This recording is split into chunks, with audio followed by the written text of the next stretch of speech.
සැලිලුම් මම්මත් වුණා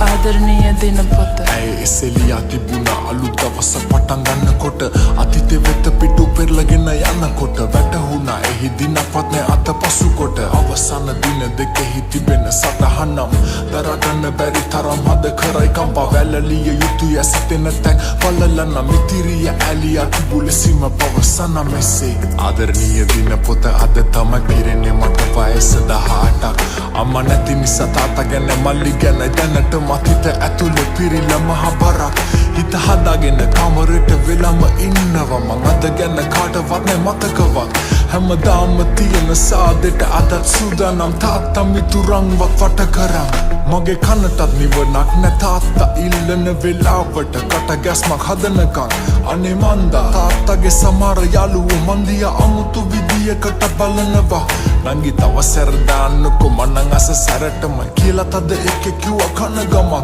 ඒකේ කැත පැත නොදකින්නම තාත්තට වැඩි අද ඉතින් කමරේට ආව රබලම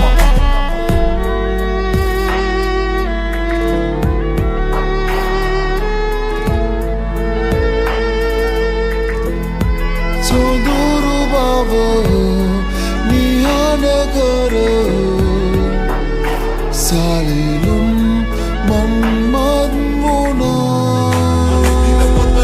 මං ඇස්සරිද්දිත් පරක්කුයි අත් දෙක තිබ්බ මගේ බෙල්ල වට කරන් කෑ ගහන්න දැඟලුව මං එත්තෙ මිනිහා මගේ ඇඳුමකින්ම කට තද කළා ඇයි පිල්ලං ගහන්න වේගෙකින් මගේ අත් දෙකයි කකුල් දෙකයි ඇතිරිල්ලෙන් පටලලා මොරු සූරන වැස්ස වෙලාවේ එතිරිසන මගේ ආත්මයම විනාශ කළා මම බේරෙන්න හැදුව දඟලලා එවුනත් මට වඩා හයියයේ අමනයා කොණ්ඩෙන් ඇදමව අනිත් පැත්ත හරවලා ඒ සතා උගේ අසහනෙන් මව යට කළා ගිනි අරන් දෙවෙනකොට අපායක මං එයවලම හැමදේම රූගත කළා ඒවා සමාජ ජාලවල පතුරනවා කිව්වම දැනුන්න බිය මව නිහඬ කළා අනේ අම්මේ පේන්නේ නැද්ද මාව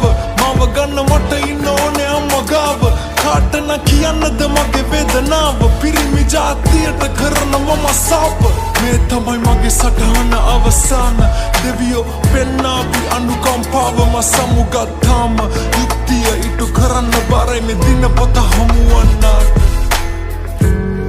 හීනය